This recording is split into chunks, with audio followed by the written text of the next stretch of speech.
Sir নমস্কার, আমার নাম রূপা রায়। আমি তেলিয়ামুড়া ডিএস মোটরের একজন কাস্টমার কেয়ার এক্সিকিউটিভ হিসাবে আমি কাজ করছি।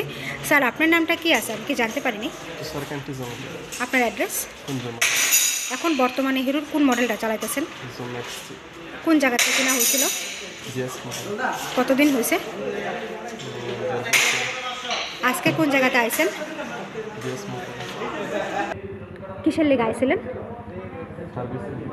যখন আজকে আপনার স্কুটারটা নিয়ে আমাদের এখানে আইছেন, আমাদের এখান থেকে টেকনিশিয়ান, সুপারভাইজার আপনারা ওয়েলকাম জানাইছেনি।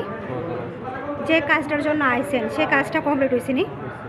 যত টাকা জানাইছে তো টাকার মধ্যে হয়েছেনি, সময়ের মধ্যে কাজটা কমপ্লিট হয়েছেনি, বিলের কপিটা পাইছেননি। আজকে তো আপনি বুকিং রেখে আইছিলেন, আসার পরে আপনার একটা লাকি ড্র খেলানো হয়েছিল। ওই লাকি ড্রোর মধ্যে কি পাইছেন আজকে? আমাদের এখানে আসার পরে আপনার একটা খাবারের একটা কুপন দিয়েছিল, পাইছেননি। আজকে তো আমাদের সাথে গেমও খেলছিলেন, কীরকম লাগছে? আচ্ছা স্যার, আজকে আপনার স্কুটারে যে টেকনিশিয়ান কাজ করছে ওই কাজটা যদি আপনার কাছে ভালো লাগে তাহলে একটা নাম্বার দিতে লাগে। ভালো লাগলে 9 নাম্বার দিতে পারেন বা 10 নাম্বার, আর মোটামুটি ভালো লাগলে 7 বা 8 দিতে পারেন। কত নাম্বার দিবেন? আজকে যে স্কুটারে একটা পূজা দেওয়া হয়েছে কীরকম লাগছে?